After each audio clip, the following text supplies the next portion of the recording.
ಈ ಹಿಂದಿನ ಸರ್ ಅಲ್ಲಿ ಪೊಸಿಷನ್ ಅಲ್ಲೂ ಇಲ್ಲ.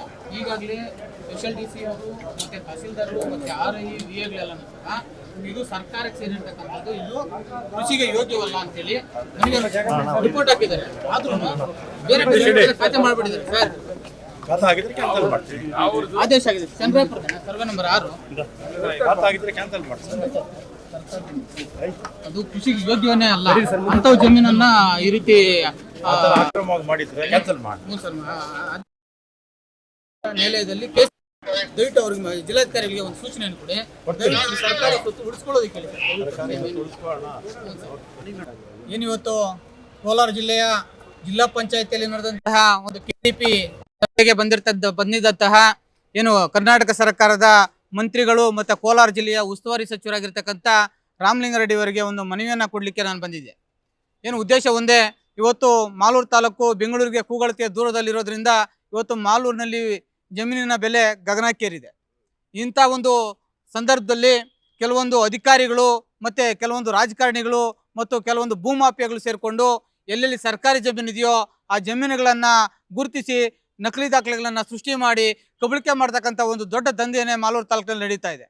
ತಾಜಾ ಉದಾಹರಣೆ ಅಂದರೆ ಮಾಲೂರು ತಾಲೂಕು ಕಸ್ಬಾ ಹೋಬಳಿ ಏನು ಚೆನ್ನಗರಾಯಪುರದ ಗ್ರಾಮದ ಸರ್ವೆ ನಂಬರ್ 6 ಸುಮಾರು 81 ಎಕರೆ ಸರ್ಕಾರಿ ಜಮೀನದು. ಈ ಹಿಂದೆನೂ ಸಹ ಕೆಲವರು ಅಕ್ರಮವಾಗಿ ಅರ್ಜಿಗಳನ್ನು ವಂಶೋದಯ ಆಸ್ಪತ್ರೆಯಲ್ಲಿ NICU ವಿಭಾಗದಲ್ಲಿ ತಜ್ಞ ನಿಯೋನಾಟಾಲಜಿಸ್ಟ್ಗಳು ನೋಡಿಕೊಳ್ಳುತ್ತಾರೆ. ವೆಂಟಿಲೇಟರ್, HFNC, ಕ್ರಿಟಿಕಲ್ ಫೋಟೋಥೆರಪಿಯಂತಹ ಉನ್ನತ ಮಟ್ಟದ ಯಂತ್ರೋಪಕರಣಗಳನ್ನು ಒಳಗೊಂಡಿದ್ದು ಯಾವುದೇ ರೀತಿಯ ಸೋಂಕು ಅಥವಾ ಇನ್ಫೆಕ್ಷನ್ಸ್ ಕ್ರಿಟಿಕಲ್ ಲೆವೆಲ್ ಕೇರ್ ದೊರೆಯುತ್ತದೆ. ಹೆಚ್ಚಿನ ಮಾಹಿತಿಗಾಗಿ ಸಂಪರ್ಕಿಸಿ 7270 72770 ಅಥವಾ 9141066685 ಸಲ್ಲಿಸಿಕೊಂಡಿದ್ರು.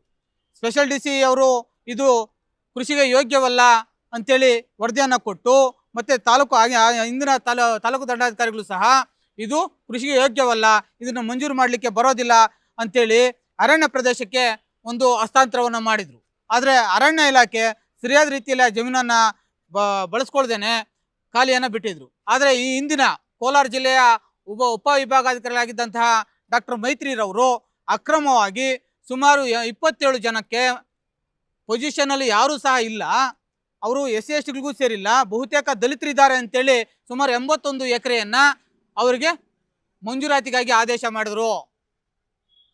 ಆ ಆದೇಶ ಮಾಡಿದ್ದಿರಲಿ ಇನ್ನೂ ಸಹ ಅವರಿಗೆ ಪಹಣಿನೇ ಆಗಲಿಲ್ಲ.